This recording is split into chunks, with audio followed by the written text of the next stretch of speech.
Cześć kochani, witam Was w kolejnym filmie na moim kanale Izabela Itka. Co się porobiło? Co się porobiło, to się normalnie w głowie nie mieści. Nie wyobrażacie sobie. Wszystko się pozmieniało.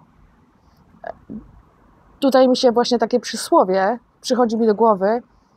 Jeżeli chcesz rozśmieszyć Pana Boga, to powiedz Mu, że masz plany. No. Ojejku, się narobiło. Jak wiecie, o właśnie, widzicie, już mi zostały tylko tutaj paseczki, już nie mam tego plastra wielkiego, tylko takie paseczki zabezpieczające. No, goi się bardzo dobrze. Ok, miałam robić to przebranżowienie do września. I co? Dzisiaj piątek, miałam ostatni dzień. Zostało przerwane. Dlaczego? No nie uwierzycie. Moja nauczycielka, ta kobieta, która się mną zajmowała, zapytała się mnie, czy nie chciałabym przerwać teraz tego, bo wiecie, od marca teraz tam jestem, nie? I miałam te straszne problemy ze spaniem i tak dalej. I ona mówi do mnie, pyta się mnie, czy nie chciałabym pojechać czasami sobie przerwać to, nie? Zakończyć, pojechać, złożyć podanie na na rehabilitację. Jak to się po polsku nazywa? Jak to się po polsku nazywa? Na kurację? Nie wiem. No wiecie, że gdzieś się tam jedzie do jakiegoś uzdrowiska na przykład i tak dalej. Na 6 tygodni do Burgenland, czy bym nie chciała. I że jak wrócę stamtąd, to wrócę z powrotem tam do tego BBRZ i będę dalej robić ten kurs. Czy ja bym nie chciała tego? No oczywiście, że tak. No jak nie, jak tak. Jejku. No, zgodziłam się. Także dzisiaj był ostatni dzień. Byłam tam z rana, oddałam plecak. Plecak z laptopem, no. I wróciłam do domu. Odpaliłam telefon, no i Wam mówię, co się dzieje. Takie upały były przez cały tydzień, że nie można było normalnie wytrzymać. 2 razy zasłabłam. Dobrze, że nie padłam całkiem, ale wiecie, z moją nerwicą lękową ja myślałam, że ja mam zawał. Pierwszy raz to jak jechałam wyciągać szwy z czoła i stąd, to w drodze tam przesiadałam się z jednego autobusu do drugiego, stałam na przystanku autobusowym, strasznie gorąco było, ponad 30 stopni. A ja wiecie, z plecakiem, laptop w środku, no bo potrzebuję na kurs i woziłam go tak do domu i na kurs i wiecie, jak po drodze co załatwiłam, to z tym jeździłam. I jeszcze torebka, a wiecie jak to babska torebka pełna różnych rzeczy, ciężka. No i szłam z jednego autobusu na drugi i nagle, jak mnie tutaj w szyi nie zaczęło boleć, tak żyły, nie? Wzdłuż żył, takie jakby jakiś skurcz albo coś i całe plecy mnie zaczęły boleć. Ja myślę, no zawał jak nic. Ale tak nie panikowałam. Myślę, jak upadnę, no to stoją tu ludzie, no to wezmą jakieś pogotowie, może trochę tam ponaciskają na serce. Usiadłam sobie na takim mureczku jeszcze, bo jeszcze autobusu nie było. Chyba było jeszcze 5 minut do autobusu. Napiłam się wody i tak trochę posiedziałam i przeszło. Myślę, okej, przeszło, zawał by raczej nie przeszedł. No, po prostu od tego gorąca i od tych ciężkich torb. Drugi raz, to było jakoś z 2 dni temu. Aha, no właśnie, jak się dowiedziałam o tym, że mam jechać tam do innej części Austrii na 6 tygodni, to najpierw trzeba złożyć podanie, potrzeba taki papier, wiecie, no wniosek wypełnić i tam też musi lekarz albo domowy napisać diagnozy i podpisać, albo psychiatra. No to ja od razu po szkole, wiecie, gorąco jak nie wiem co, a psychiatryczka była do 19:00, to ja po kursie jeszcze do psychiatryczki dała pieczątkę, podpisała I wracam i jeszcze do apteki zaszłam. I wchodzę do apteki, podchodzę do tego okienka i nagle znowu to samo. Tutaj taki, ten ból. I tym razem nie plecy, tylko w klatce piersiowej. A ja taka obwieszona, ta torba, ten plecak i tu mnie tak wszystko cisło. Wzięłam, tak to wszystko zdjęłam i mówię do tej sprzedawczyni: chwileczkę, ja muszę sobie usiąść na chwilkę, bo no, usiadłam sobie, tam krzesło było, usiadłam na krześle. Ta kobieta się mnie pyta, czy chcę szklankę wody. Ja mówię do niej, że no chyba mam zawał. A ona mówi, nie, to od tego gorąca, to było z 34 w cieniu. No strasznie, a wiecie, przemęczona. Taka, no i na adrenalinie, nie, no bo się dowiedziałam to o zmianie planu całego. Tu się cieszyłam, tu się denerwowałam, czy wiecie, czy to się da załatwić, czy nie. No i w końcu poprosiłam o tą szklankę wody. Napiłam się tej wody. Posiedziałam chwilę, a tam klimatyzacja była w aptece. I przeszło. Jak to wszystko pościągałam i tak dalej. Także jeszcze poleciałam później do kiosku, jeszcze do zakupy. Wróciłam do domu. No i pytałam się sztucznej inteligencji, nie? ChatGPT. Opisałam tę całą sytuację, chciałam zapytać, co to może być. Czy to zawał może być albo coś. I przez to, że opisałam też, że miałam ten plecak i tą torbę przewieszoną, że wszystko ciężkie i gorąco i tak dalej, to powiedziała, że to może być skurcz tutaj jakichś tych, no czegoś tam tutaj, skurcze takie. Przez to, że miałam poprzyciskane tutaj, wiecie, wszystko, żyły i tak dalej, tymi plecakami, tymi torbami. No, ale powiedziała oczywiście, że jeżeli jeszcze raz by się powtórzyło, że mi do lekarza szła, a najlepiej już teraz, żebym poszła do lekarza i się przebadała. W międzyczasie tak, nie martwcie się, zrobiłam sobie termin już u internisty, żeby zrobić ultraszal tutaj, nie? Także mam, nie wiem, 18 czy 21, no jakoś tak. Mam termin u internisty, no to się tego, bo chciałam od razu jeszcze ultraszal serca, żeby zobaczyli, czy nie mam ten, ale jak powiedzieli, że nie można tego samego dnia tego zrobić, że to trzeba najpierw jeden termin, a później drugi. Także i się pytali, co wolę, serce czy żyły. Należy mi tutaj bardziej coś tam było, no to powiedziałam, że chcę najpierw tutaj. No bo wiecie, ja mam tutaj tego guza jeszcze na tarczycy, który z takiego wielkiego się tak skurczył na takiego malutki, wiecie, na ileś tam milimetrów, a miał 4 centymetry.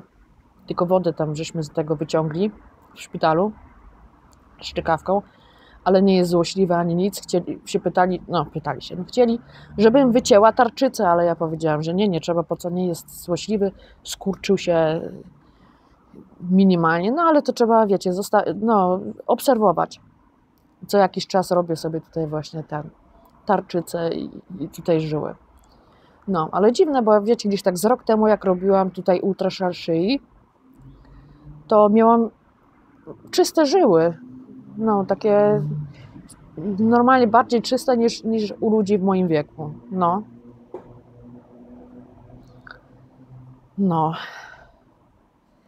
No i co?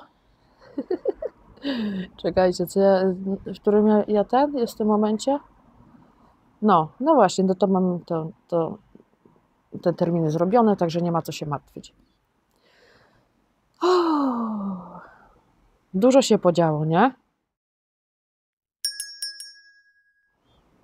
Czyli to teraz wygląda tak, że w poniedziałek idę do pośredniaka zgłosić to, ale ta pani z BBRZ, która się mną opiekuje, ona wysłała im taki cały list do nich, wiecie, wszystko, i tam ona napisała, że ja składam podanie na ten wyjazd, na rehabilitację, taką stacjonarną, tak się nazywa, chyba stacjonarna rehabilitacja. No, na 6 tygodni. Także pośredniak będzie wszystko wiedział, że rehabilitacja, a po rehabilitacji z powrotem. Czyli teraz jak złożę podanie, to mi może być szybciej, może być trochę dłużej, ale tak powiedziała mi ta pani coach moja, że około 2 miesiące będę czekać na odpowiedź z PVA czy z ubezpieczalni, bo oni muszą to zatwierdzić jeszcze. Trochę tak wiecie, pani ta psychiatryczka powiedziała mi, że no to PVA, czyli ubezpieczalnia, decyduje, nie? Czy się dostaje, czy się nie dostaje. To ja przestałam się już tak cieszyć najpierw, no bo wiecie, nagle się okazało, że jest jeszcze opcja, że nie dostanę. No, ale rozmawiałam dzisiaj z tą moją panią coach i ona powiedziała, że jak do tej pory wszystkie osoby, które ona wysyłała na tą rehabilitację, to wszyscy, nikt nie dostał odmowy. Próbują jakieś te... No. Także i mam nadzieję, że ja nie dostanę odmowy. A takie, no, tak na jesień sobie na 6 tygodni, wiecie, to nie jest tak, że tam się leży plackiem na słońcu i tak dalej. Tam nie będę też nad jeziorem Neusiedlsee w Burgenland, tylko w Austrii, tylko będę gdzieś tam w takim cichym miejscu, spokojnym i tam różnego rodzaju terapie, wiecie, struktura dnia jest, trzeba wstać tam o którejś tam godzinie, idzie się tam na śniadanie, później są jakieś terapie, normalnie z psychoterapeutą, ergoterapia, czyli to na przykład, że tam można coś tam rysować, lepić z gliny. Wiecie, terapia poprzez kreatywność, nie? To się nazywa ergoterapia. Tutaj w Austrii, w Polsce, nie wiem. No. I to też miała 6 tygodni takiej struktury, nie? No. I jak wrócę, to wrócę do szkoły. Tak to wygląda. Także w poniedziałek idę do pośredniaka, bo muszę się zameldować po tej szkole tam. No. I zobaczymy, co to będzie. Będę czekać teraz na odpowiedź z PVA, z ubezpieczalni. Czy mi to dadzą, czy nie. Miałam też terapię. Wczoraj rano miałam tutaj terapię. O, tutaj przy tym stoliku, gdzie siedzę. Bo terapeutka, dla tych, którzy nie wiedzą, ja mieszkam w domu takim dla ludzi bez mieszkań, dla bezdomnych, nie? No. I tutaj przychodzi do nas terapeutka. Ja mam zawsze w czwartki rano terapię. O 9:30. Przed tą szkołą nie miałam. No i powiedziałam jej, że tak się martwię, że może nie dostanę tego. No. Ona widziała, że jestem taka nie? No. Także nie wiem, w tą, czy jak, taka niespokojna.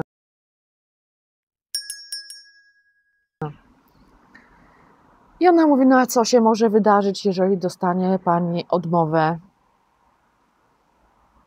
Nic się nie stanie, po prostu nie pojedzie pani na ten i wróci sobie pani tam na ten. Z powrotem na przebranżowienie. I koniec. Świat się nie zawali. No faktycznie, świat się nie zawali. No. Nadzieję mogę mieć, ale no. Ja za bardzo mam bardzo ruchomą mimikę, jak mówię, jak coś przeżywam, a muszę uważać, bo to z wierzchu to już jest zrośnięte. Widzicie, jest tam strupek taki. Też. No, nic nie widać. Widzicie, tak marszczy, śmieje się, Z wierzchu jest już zrośnięte, a wewnątrz to jeszcze tam tkanki się muszą stworzyć i tak dalej, dlatego muszę te plaster takie przez kolejne 2 tygodnie, żeby się porządnie zrosło i żeby nie było blizn. No. A ta pani chirurgiczka, co mi to robiła, pytałam się, czy mogłam mieć jakąś maść, żeby blizny nie było za dużej albo coś takiego. Znaczy ja tam się nie martwię bliznami, ale no, tak mi ktoś poradził, zapytaj się, niech ci przepiszę. I ta pani doktor powiedziała, żeby nie kupować żadnych drogich maści na blizny, bo one kompletnie nic nie pomagają. No. Przepisała mi inną maść, nie mam jej tutaj przy sobie, Hero coś tam. W każdym razie jest to maść na siniaki. Powiedziała, żeby bardzo cieniutko to tam nasmarować. No. Mogę już moczyć, także trzeba jeździć nad Donau i pływać. No. No. Także teraz będę miała więcej czasu na nagrywanie. No bo będę czekać na tą rehabilitację. Zobaczymy. Nie wiem, jak to będzie. Zobaczymy. Coś jeszcze miałam do powiedzenia. No i tak już się nagadałam. Boże, to już 19 minut gadam. No. Czekajcie, muszę się zastanowić, czy ja jeszcze coś nie przegapiłam, coś nie zapomniałam. No a tak poza tym to co? No to, że remont się zaczął, teraz jest spokój, w końcu, bo jest weekend. A tutaj tą pralnię u mnie na dole przebudowują w biuro. Pralki nieczynne, trzeba prać w rękach. Cały dzień się tłuką, no ale mnie nie było w domu, to tam pikuś, a teraz jak będę w domu, no to będzie głośno. Na pewno nie zostanę w domu, jak będą wyburzać budynek obok, bo się boję, że się zawali. Mój dom, znaczy tu, gdzie mieszkam. Wiecie, co ja zrobiłam? Dzisiaj w nocy to normalnie niepoważna. Strasznie gorąco było. To wczoraj to było 36 w cieniu. Nie było czym oddychać kompletnie. W mieszkaniu ja miałam 33 wczoraj, a tak normalnie, jak jest normalnie gorąco, to mam około 30-32 stopnie w mieszkaniu, jak jest gorąco. No, dzisiaj jest, dzięki Bogu, już lepiej. W każdym razie, co ja zrobiłam? Zrobiłam sobie przeciąg. Uchyliłam okno, znaczy otworzyłam okno tutaj na podwórko,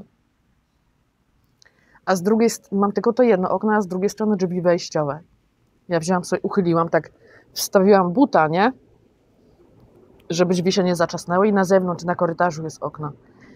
I tak zgasiłam światło i tak leży, tak fajnie. Wczoraj wieczorem troszeczkę tylko popadało tutaj w Wiedniu, w innej części Austrii porządnie, ale tutaj to troszeczkę tylko. Ale jednak było trochę to świeższe to powietrze. I taki fajny przeciąg. I trach, budzę się rano. Po 5 gdzieś tak 20. Kuźwa. Zasnęłam z otwartymi drzwiami na korytarz. Jak ja miałam szczęście, że mi nikt nie wlazł do chałupy, to normalnie szok. Myślę, Jezu, Iza, uważaj na takie rzeczy.